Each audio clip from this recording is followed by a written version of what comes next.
Corn Warriors is presented by Pivot Bio.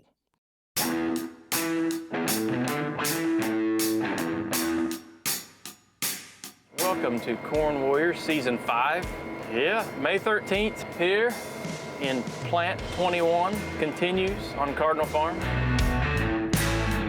Hard to believe I've been part of this for the third year now. This was the start of the third year. Definitely coming for the crown. Kevin ain't gonna give it up very easily, but yeah, we're gonna see what we can do. That Kevin, he's pretty impressive.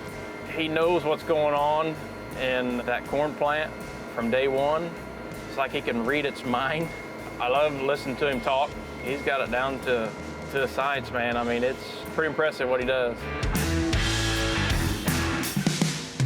Yeah, at 400 bushel, I mean, it's just a matter of time before he breaks that mark, and I'm excited for him. I can't wait till he does. Just hopefully I'm 1 bushel more.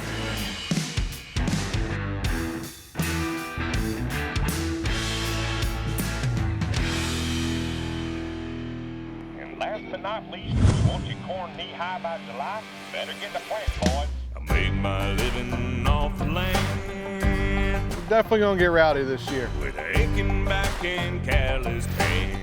I'd like to say that this season's gonna be better. Old man said you reap what you sow. If you're gonna do something, be the best you can be at it. Out here in these fields of gold. It's hard out here. I work harder. I get the job done, yeah, I'm a farmer. I don't back down no matter what comes my way. I'm always bringing the heat. We in Alabama. I'm an early riser, an all-nighter. They call me plowboy, yeah, I'm a fighter. Ain't gonna stop till they put me in my grave. We're coming back a little harder this year. I'm a warrior. I'm a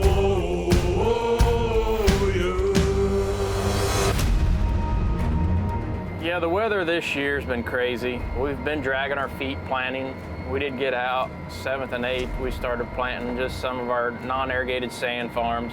But yeah, we just haven't planted a lot. My better fields we've not planted, and it's been cold. So I do like the decision we made there. I mean, we got a good window now, and you know, we're getting a lot of heat coming up. And so yeah, I think we did right, but we could have a drought at the same time and could take it back the other way. So, you know, we just don't know. But as of right now, I'm glad we waited.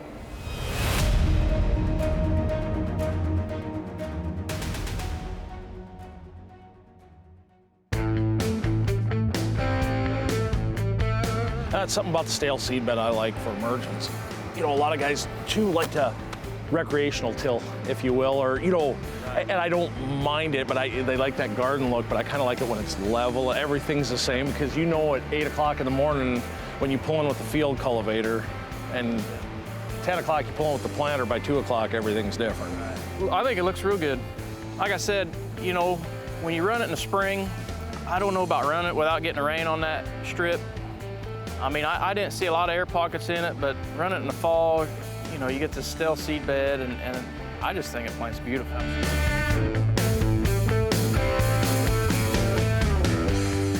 Yeah, I really like what we're seeing. The main thing I really like is I just took my sweatshirt off a while ago, and it's warm and the sun's shining. So that's the main thing.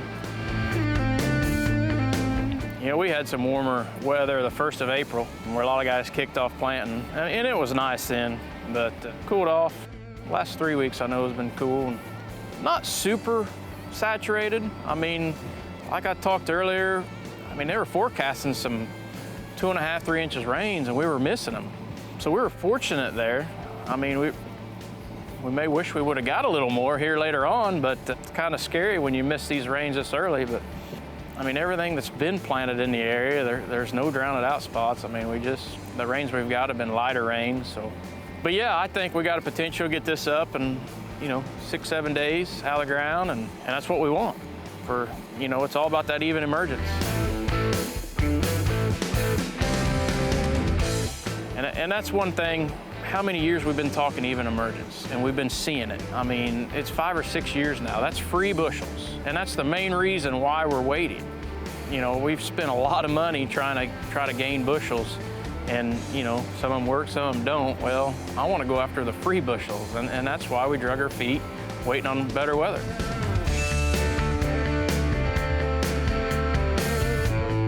Yeah, as far as the planter, I mean, it's very important to go through it with a fine-tuned comb, just making sure everything's good, that everything's calibrated. So this year, we always like to try different things. And like I said, we do a lot of side-by-sides, sometimes too many side-by-sides. So I met Bodie Kitchell on Twitter, and he introduced some BW Fusion products to me. And so we're doing some side-by-sides with that. I mean, we've been working, I think our microbial activity is so important, you know, trying to build that and feed what we got, but interesting to see about adding some. Yeah, we're excited to see what we come up with there.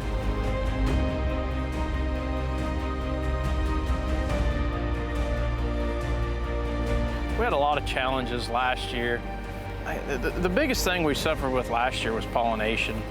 Not a lot, I mean, a lot of it was just the weather, the heat we hit at the wrong time, and not a lot we can do about that. I mean, that's kind of why I wanted to plant a little bit early, because I do think the early planting, we got the opportunity to beat some of that heat during pollination, but it's just, that's a gamble. That's, when you're facing Mother Nature, not very often do you win.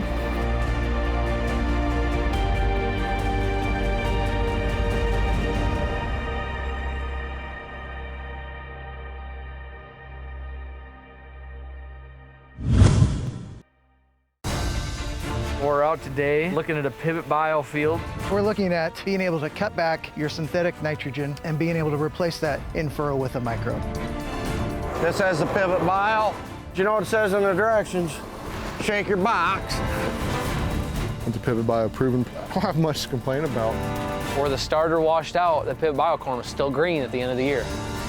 25 pounds you can count on that the pivot bio will produce throughout the season. We've been using BASF. We've really fell in love with the Veltima.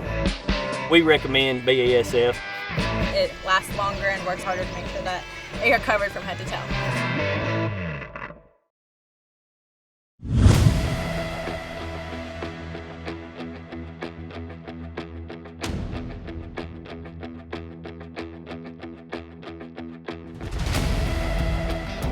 New tractor. We had a kind of an accident with our 260 this spring. So we got a 310. You know, it's got the new front end suspension on it, cab suspension on it. Way more comfortable tractor than what we had before. Other than that damn squeak we got. Oh, we've been looking at it, trying to find it for the last 2-3 hours, can't find it. So we're actually planting one of our NCGA plots here right now. We're gonna try different populations on this strip. We'll have 5 entries in this field. Hopefully we can stay ahead of Brooks. You know. Where he was gunning for the ground. Well, he mentioned that a couple times, but it'll be a little hard to pry it out of my hands. I kind of like it. I'm very attached to it, I should say. No, I mean, you know, every year you try to do your best. Every year try to get better. And we've been trying to bust this 400 bushel mark now. This is, I think in 2013, we hit a 374. 7 years since then, and we still haven't broke 400.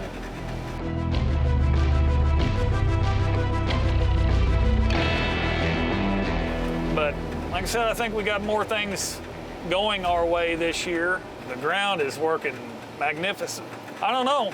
We'll see. You know, I'm kind of fired up with the fertilizer we're running. It's going to be in Mother Nature's hands here in a minute. So she's got to keep that river in for us. That's what kind of scares us. But, you know, we're May 13th.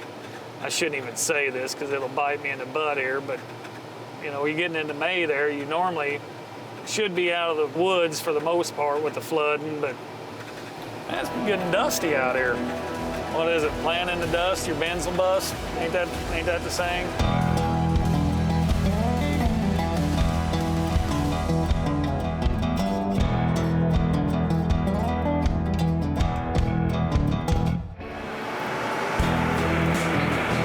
What the hell did I do with the knife?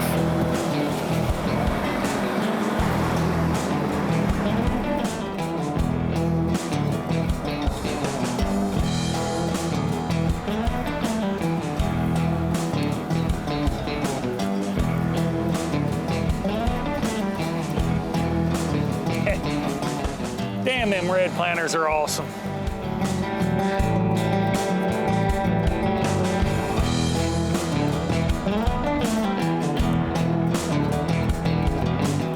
Perfect.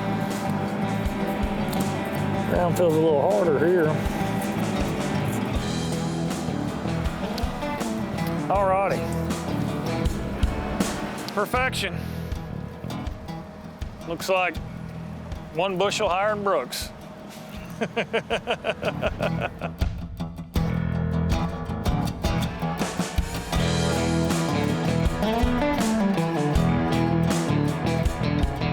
We're looking at historic highs on corn, soybeans. As our farm is looking at marketing, we're sitting at probably 15% sold. Our game plan is wait a week or so, see how things get going planting. A guy probably should be, truthfully, probably 75–80% sold on this year's crop. Anytime you can lock in a profit, you probably should. I don't know, we're sitting up here for a perfect storm. Our carryover numbers are extremely low. Trade, China's buying up everything yet. Right or wrong, we're gonna sit here, wait, probably sell maybe 25% of the crop here coming in a week or so. And then probably I'm gonna gamble a little bit, probably wait till like June, see what this crop is. I think a lot of this corn that got planted early is probably not gonna be in the best shape. We've dug up quite a bit of corn that the root mass, it's been sitting there for 5–6 weeks now, that 6 inches tall now. It's been in the ground for six weeks there. Root mass is what really scares me. A lot of the guys' root mass is about half of what it should be for that size of corn. So, that's going to play into, a dry weather pattern this summer could make these markets really, really, really volatile. I really don't know how much higher these markets could go. You're getting in uncharted territory there, so guy probably should go ahead and cash in quite a bit of your crop, lock it in, make a profit. Hopefully you have a good crop, sell the extra. I don't know, who knows?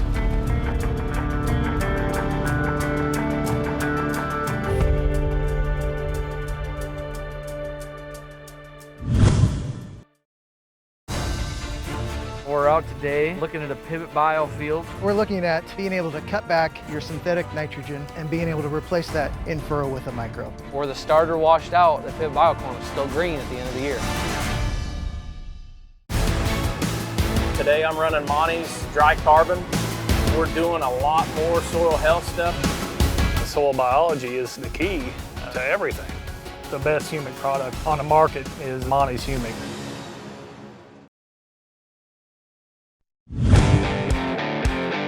So for this year on the yield, the last 2 years I've been mentioning that 400 bushel. And I think we can get there. I'm very confident we can get there. But one thing I learned is you don't just jump. I mean, our highest yield's been 336. You just don't see, it's not very likely to jump from there to 400 bushels. So I think I need to start with 350. We just need to focus on beating our personal best, hit that 350 mark, and just keep building year after year. Try to learn from what little changes we're doing. I mean, the biggest thing we're changing this year is timing. Last year we did mainly wide drops, and I came back, or it was our first year with the Haggy and the wide drop. I didn't do a lot of fertigating. Well, in our soils, our lighter soils, we really got to spoon feed as much as we can. And so I'm going to go back to the fertigating more. I just think I ran out of gas last year late. Didn't get the kernel depth that I've seen in the past. So, I mean, that's one thing I'm going back to. I just wasn't happy with the end result last year.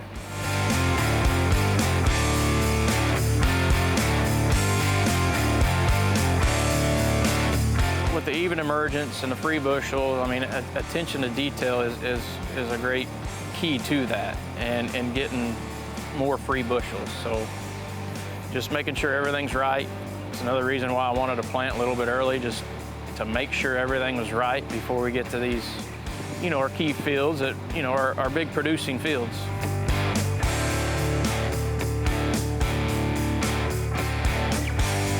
I am very hopeful, very optimistic about this year. Very optimistic about this year. I mentioned it last year a lot with joining the MAC group and Kevin and things we learned there. So last year was our first year under our belt, and then we've been through another winter, off season of meetings. Just keep learning from that and excited to see the outcome. I'm coming after the crown. I mean, I ain't giving up, but Kevin ain't gonna give it up very easily. He's gonna be a tough one to beat.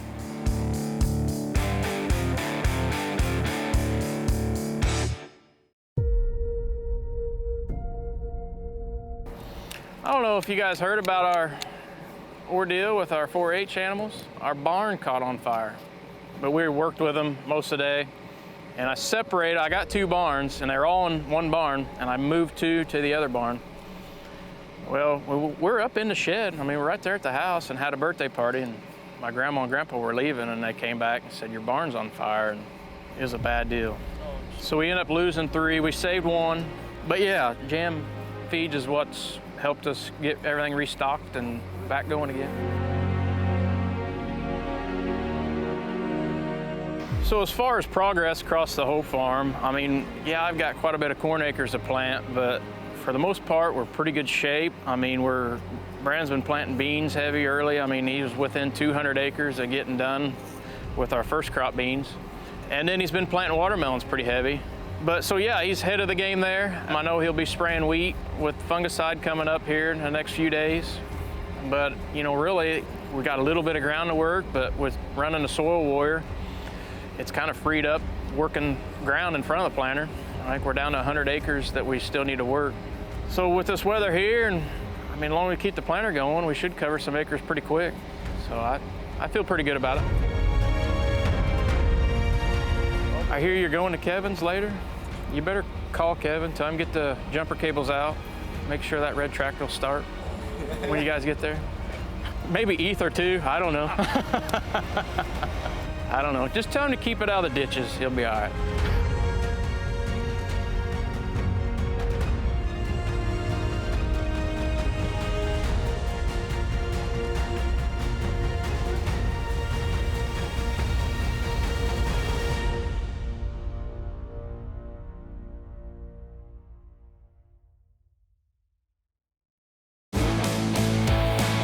Ran the Copperhead Furrow Cruiser this year. Been very good, very happy with it. A lot more aggressive on the closing.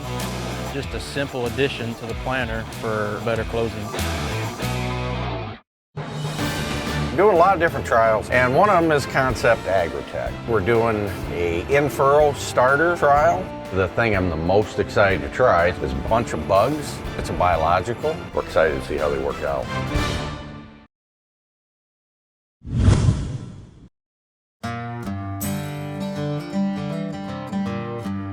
So my buddy Chris Weaver, I talked to him yesterday a little bit.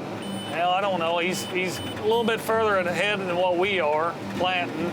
He does a lot of the testing of fertilizers for the MAC group.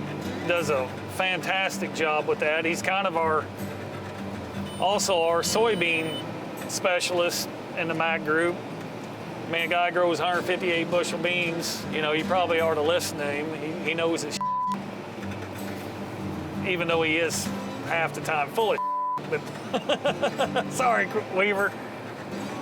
He's a great asset to talk to about anything. You know, he thinks outside the box.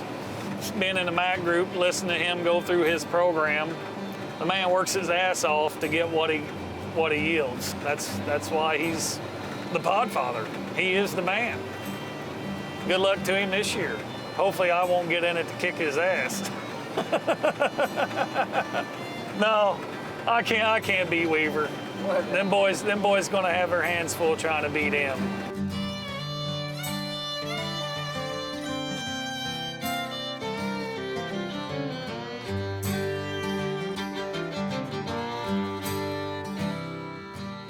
Now I think we gotta fill up.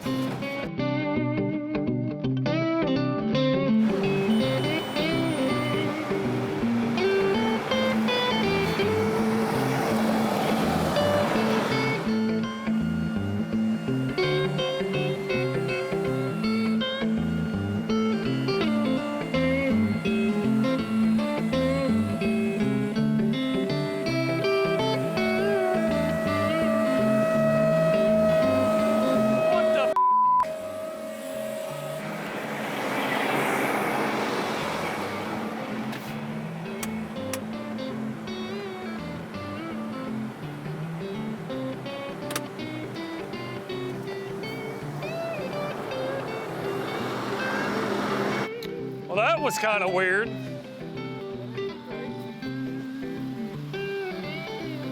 Blew a seal, O-ring. Hell, that is coming out. No, it's blowed. I gotta go up and get one. I'm gonna go take the Ranger up and get a, I don't know if I got an O-ring kit in here. Okay. Awesome. I just blew an O-ring, just sitting here. I don't know if I got O-rings. I might have to run up. Oh, that's fine. I'm just. Everything was clean under there. I think I got them in the Aggie.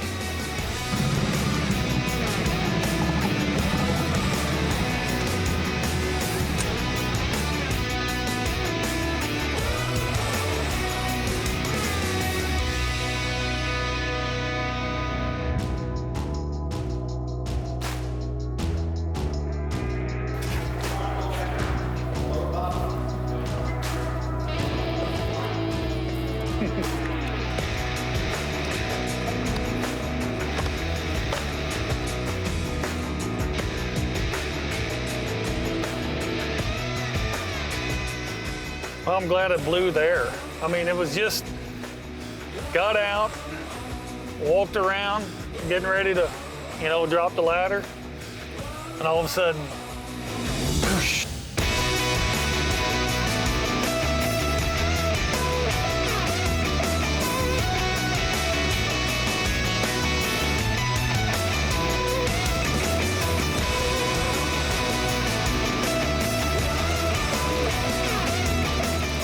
Probably had 40 gallon left. All right, start him up. See what it does here. You guys might step back just a little bit.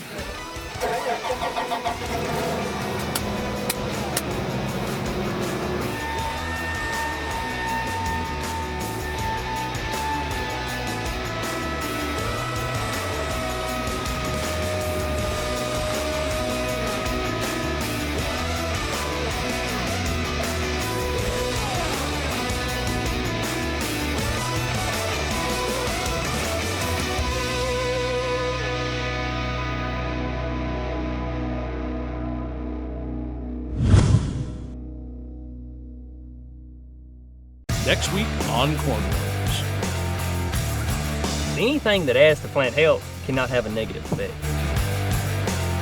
The one we was in this morning was tabletop all the way across the board.